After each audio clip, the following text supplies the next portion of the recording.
Hi, the mic's down here now in the hopes that it'll help clear up some audio issues I've been having. Anyway, if you follow me on Twitter, you know recently I had a bit of a hyper-focus moment about a certain hypothetical ship that I really want to see introduced into the game, and I've been putting a bit more work into that, and I have a full theory craft in place now. So, let's talk about the Odyssey class flight deck carrier that I so desperately want to see introduced into Star Trek Online.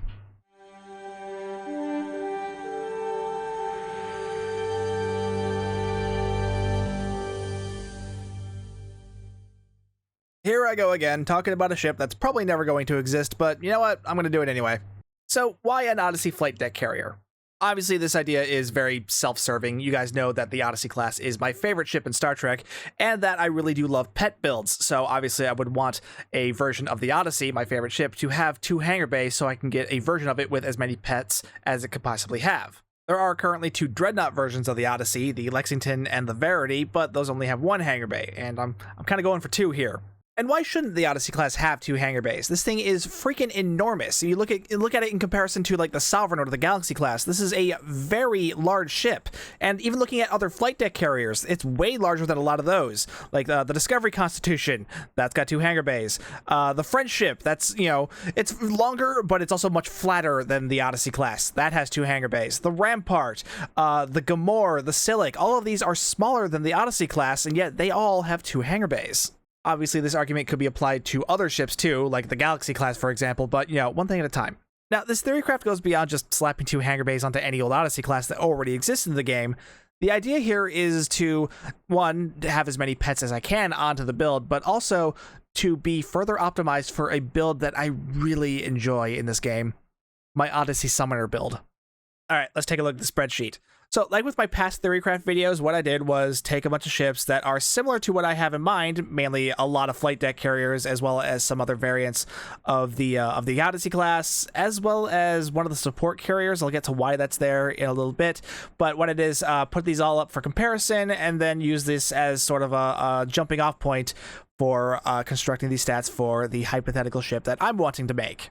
This being the Odyssey flight deck carrier. And the nice thing about the Odyssey flight deck carrier is that the flight deck carriers are already very similar stats-wise to previous incarnations of the Odyssey. You can see the Lexington, the Verity, and the Yorktown are over here. They have very similar hull and shield stats and movement stats to a lot of the other flight deck carriers on this list.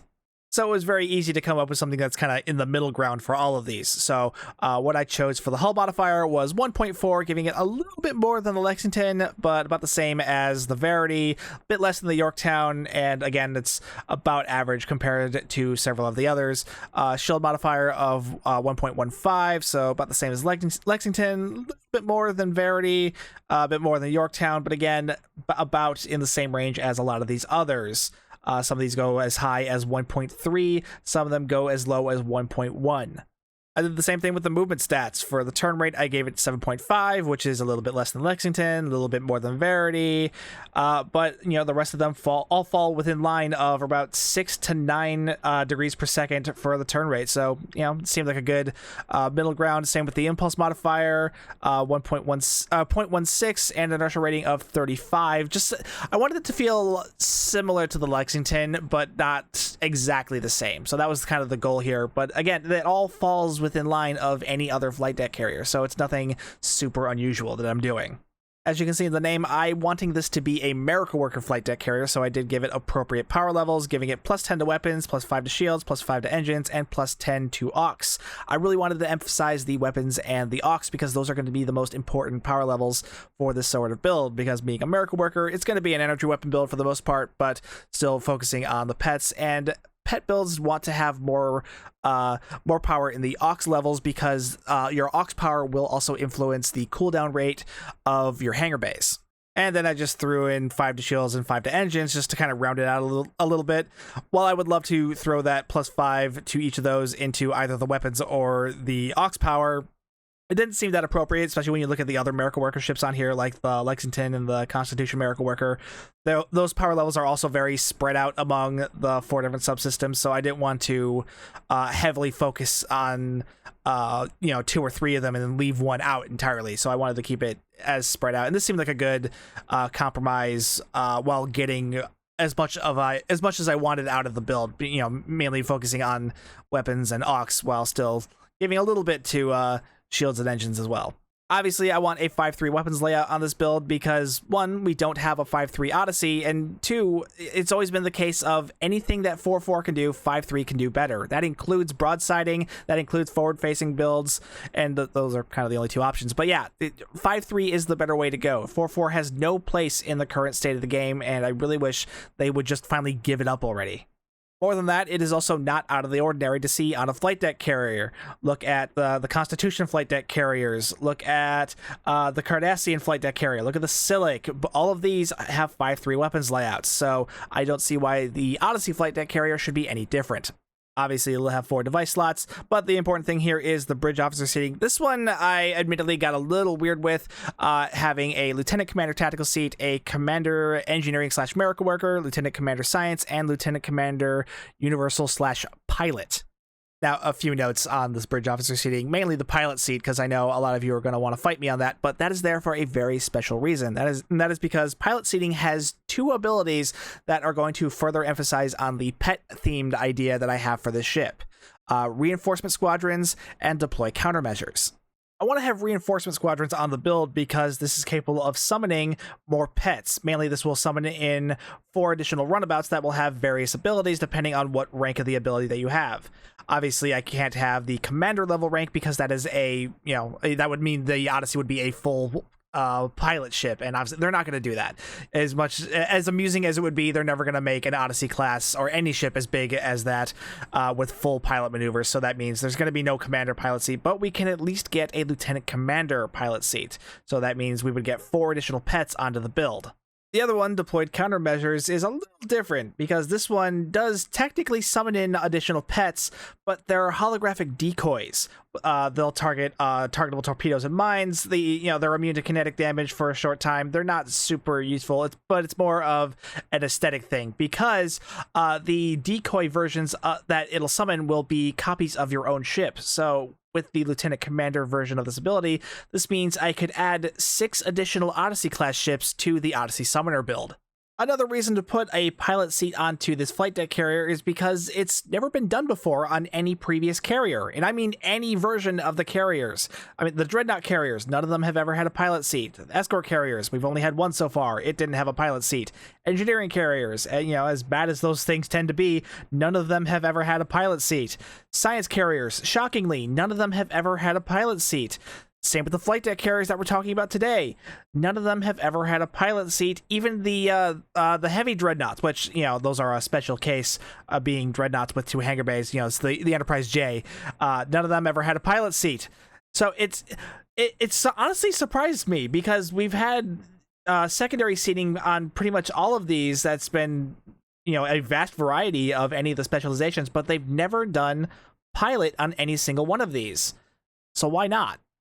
Maybe it's specifically because they didn't want you using either of these abilities on pet builds, but you know what? I want to do it. Pets. I want more pets, so let me have more pets by using these abilities. Now, some more notes on the bridge officer seating. Honestly, I do know that 4 bridge officer seats like this is kind of a stretch. It's not something that's very common. In fact, it's never been done on any of the other flight deck carriers, but it has been done before on ships like the Temporal Light Cruiser. It's the original series Constitution, or the Excelsior II, or this other ship I have over here in the far right, the support carriers, which, side note, those were C-Store ships too. These all had 4 bridge officer seats, all of them. None of them were lower than Lieutenant Commander, so it's been done before, so I don't see why it can't be done again. However, if that's something that could be seen as too much of a stretch, this could easily be modified by reducing the Lieutenant Commander Science seat down to Lieutenant and then throwing in an Ensign Universal seat. Honestly, the only real reason I wanted to keep the bridge officer seating like this is so I could have Deploy Countermeasures 3 and Gravity Well 1 on the same build.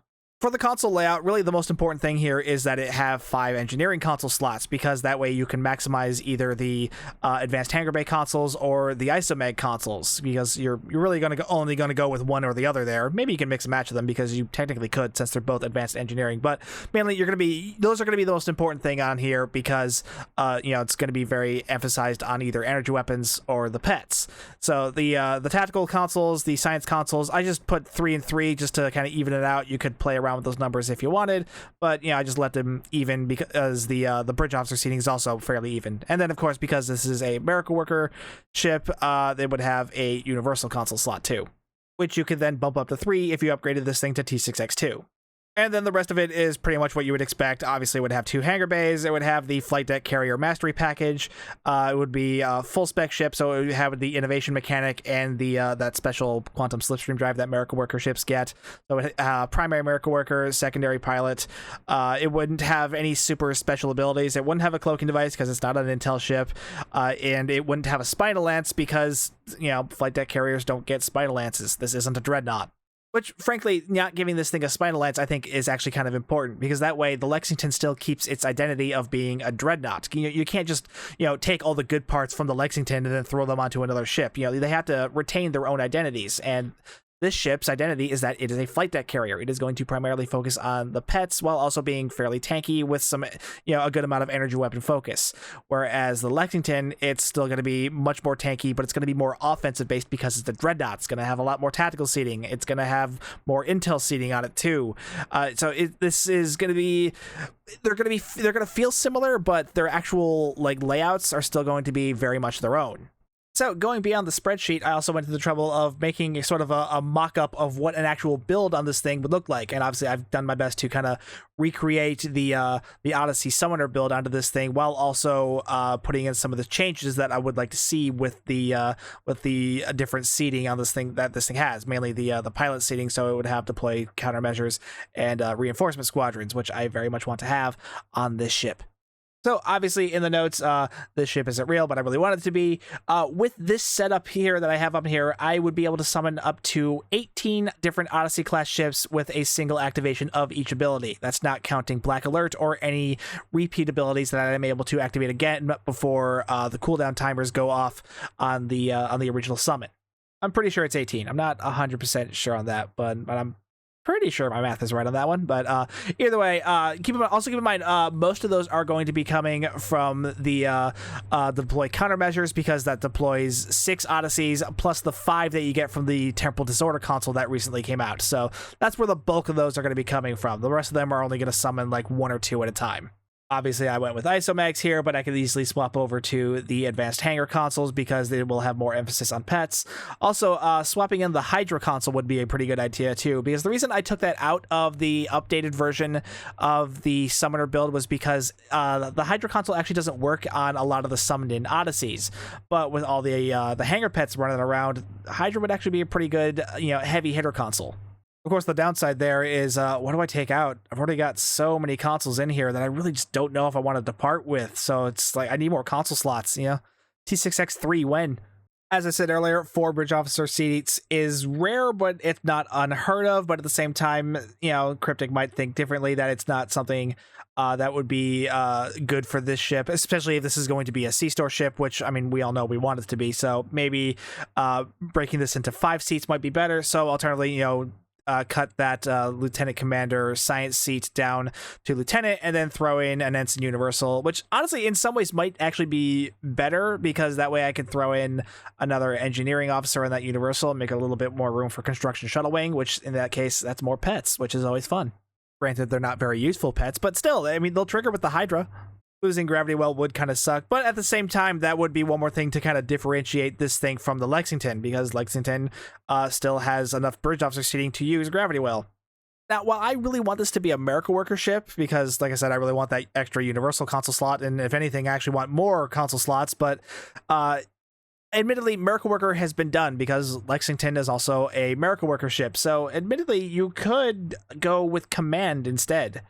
Because Command is really good for pet builds, because you got stuff like Suppression Barrage to debuff enemies, and then you got other stuff like Concentrate Firepower, which can give extra torpedoes to the pets. And plus, then you would get the Inspiration mechanic, which is still the best ship mechanic on any ship in the game. I'm sure some might want to suggest Intel or Temporal as the primary specialization instead, because admittedly, those have not been done yet on an Odyssey class, so there is an argument there. But honestly, I don't think those suit well for the pet theme that I'm going for here. It's Miracle Worker, I think, is the best option, but Command is also a good option, but I would only choose between those two. I don't think Temporal or Intel fits. Of course, if we want to do a temporary Intel Odyssey, there's no reason we just have to stick to one Odyssey. Come on, Cryptic, let's make it happen.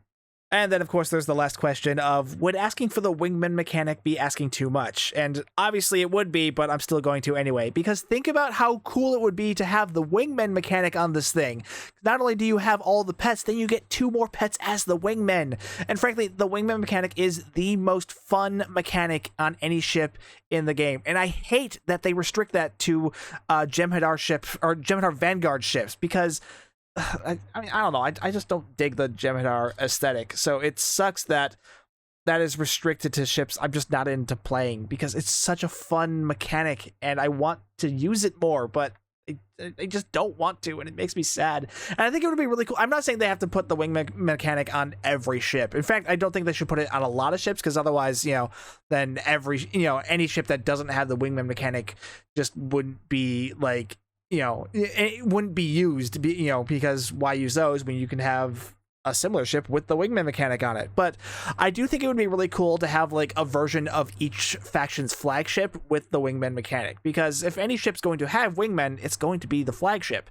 So I think we should have like an Odyssey with like a pair of like Federation wingmen. I don't know what they would be, either like Defiance seemed like the safe choice, because Defiance, but maybe you want something more era appropriate, so maybe like make them Adamants. Personally, I think Exeter wingmen would be really cool flying alongside an Odyssey class, but that's just me.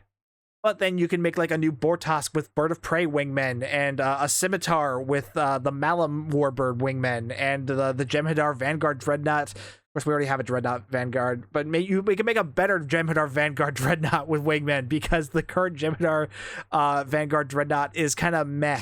Yeah, flagships with a wingman. I think it would be a really cool idea. Now, with these Theorycraft videos, typically I usually only just develop the ship stats, but this time I've also taken the extra step of also developing a console and trait. I'm calling this console Command Ship Beacon, mostly because I suck at naming things, but the whole idea behind the console is to further feed into the Odyssey Summoner build. Obviously, it summons an Odyssey, but it's not just any Odyssey pet. This one does some special things. For one, it'll summon it and it'll stick around for 45 seconds, and in that time, it will be able to use Fire at Will 1, Suppression Barrage 1, and Aligned Shield Frequencies 1. So this way, it'll attract a little bit of threat with Fire at Will, as well as spread some damage around. It'll be able to debuff enemies using Suppression Barrage, and it'll be able to heal nearby allies with Aligned Shield Frequencies. Additionally, this Odyssey pet can provide even further support to your allies, because any friendly ship within 5 kilometers of it will also receive plus 10% bonus energy weapon damage, plus 10% energy weapon haste, and plus 30 to damage resistance rating. Now, obviously, you can play around with these numbers a bit to make the buff even more, or possibly even less, but honestly, it doesn't need to be a huge buff, because it's applying to both you and up to 10 friendlies. And with all the other pet buffs that are existent in the game, this doesn't need to be huge, because it's going to pile on with a bunch of other buffs that hangar pets already get, which can be really nice. Because the whole idea here is buffing pets, because pets are fun. We're finally at a point where carrier gameplay is really getting a lot of game changer stuff, so to make them feel like they are able to keep up with other ships. So that's kind of what I'm going for here, just more pet stuff. And the fact that it's in the form of an Odyssey makes it that much better, at least for me. But honestly, you could change that so it's in the form of any flagship of your faction, not just the Odyssey. So it feels a little more faction appropriate to whatever character you're flying. For the Starship trait, I really struggled to think of a Starship trait that would fit the whole Odyssey Summoner theme, because there are already a good amount of Starship traits that will do that. So it was tough to think of something that wasn't like too close to what already exists, or wasn't just a better version of an existing trait, because I didn't necessarily want to do that. So instead, I did something that I have been begging for years now: a proper Fire at Will extension trait. Now, I know what I said about not wanting to make just a copy of a different trait, but honestly, this is kind of needed, because Fire at Will's always been kind of a step behind Cannon Scatter Volley because of the nerf that it got years ago that extended its minimal cooldown from 15 seconds to 20 seconds. That, and the fact that Fire at Will is the only energy weapon firing mode that doesn't have a proper extension trait. I mean, one that just straight up just extends the duration. Doesn't have any other stupid effects tied into it. Doesn't do anything else that is obnoxious, like, you know, like how ETM requires you to flip-flop between Fire at Will 1 and Fire at Will whatever the one you're using, along with Torpedo Spread, or with redirecting arrays, which requires you to get shot at, basically. And even then, it still doesn't overcome the minimal cooldown problem. So I've just done that with this Starship trait. All this does is increases the duration of Fire at Will by 4 seconds, just like Withering Barrage does for Cannon Scatter Volley. But additionally, I also had this reduce the minimum cooldown of Beam Fire at Will to 15 seconds to finally put Fire at Will on even footing with Cannon Scatter Volley. That and the fact that Fire at Will is the only energy weapon firing mode that does not have a proper extension trait. And I mean one that just straight up extends its duration, doesn't have any other obnoxious effects mixed into it that require you to use it, like how ETM requires you to flip-flop between Fire at Will 1 and Fire at Will, whatever the one that you're using on your Bridge Officer seating, along with Torpedo Spread. That's just obnoxious with the timing. Or freaking redirecting arrays, which requires you to get shot at and still doesn't overcome the problem of the minimal cooldown. So what I've done with this trait is try to fix all that. So I'm calling it Fire Everywhere because, like I said, I suck at naming things. And all it does is extend the duration of Fire at Will by 4 seconds, just like Withering Barrage does for Cannon Scatter Volley, and also reduces the minimum cooldown of Fire at Will to 15 seconds, like it originally did.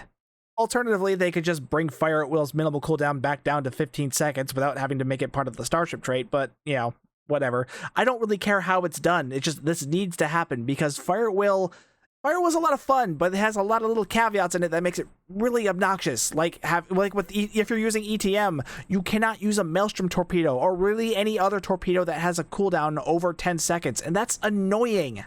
So yeah, proper extension trait for Fire at Will. I need it to happen. Now, because this is a carrier, should the ship ever get made, there's an opportunity here to introduce some new fighter pets along with it.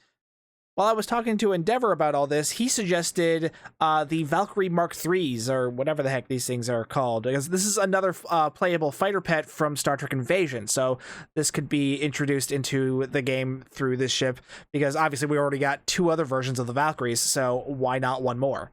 Another idea I had was to finally introduce some new Federation frigate pets. Now, there are a couple of Federation frigates already, but they're kind of eh. For one, there's the, I think they're called the Cetus pets, the Cetus frigates off of the Enterprise J. There's also the ones off of the Cation support carrier, which are technically Federation, but they're not like Starfleet, so yeah, it doesn't really fit any sort of Starfleet theme. But there's also the Callisto light escorts. And the thing about the Callistos is that they suck, largely because someone thought it was a good idea to put lock trajectory of all things on these terrible pets, and that is I could rant all day on how that's a horrible idea. But it gave me thinking about these. It gave me an idea of what if we introduced new frigate pets that are kind of based off of these, because if you look at the Callistos, they're basically just modified versions of the Aquarius. So what if we kind of take this idea and then do like a modified version of the Eagle and introduce those as new frigate pets? You know, ones with stats that don't suck.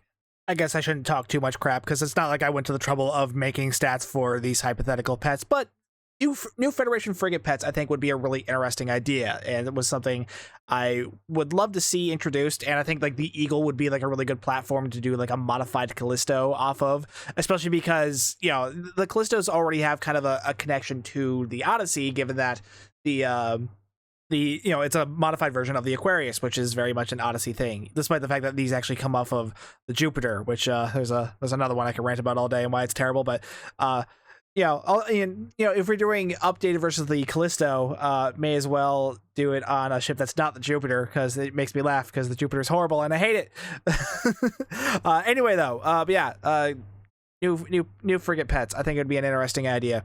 So yeah, that is my idea for an Odyssey class flight deck carrier for Star Trek Online, if it should ever happen, which, you know, fingers crossed. Hopefully it'll happen one day. Probably won't, but, you know, I can still yell and complain about it, right? Let me know what you thought of this idea down below in the comments. Just know ahead of the time going in that I'm pretty dead set on this setup, so don't go in there going like, what about temporal as the secondary? No, it's got to be pilot as the secondary, because that's where I get deploy countermeasures and all the extra pet abilities. going for a very distinct theme for this ship, so try to keep that in mind. But yeah, let me know what you thought down below, and if you like the idea, be sure to be very vocal about it. Trust me, I want all of you to be shouting about how we need an Odyssey flight deck carrier in Star Trek Online. Just be very obnoxious about it. Not too obnoxious, don't be, rude to anybody, because, there's no need for that, but, just be loud. Anyway, with all that, be sure to like and subscribe and hit that bell for notifications. If you'd like to further support the channel, you can hit that join button to become a member of the channel, or you can find the link to the merch store down below, or if you're ever shopping on the Epic Game Store, be sure to use my content creator code STU1701. Those help me out, and I really do appreciate it. Either way, though, thank you so much for watching. My name's Stu, and I will see you guys next time.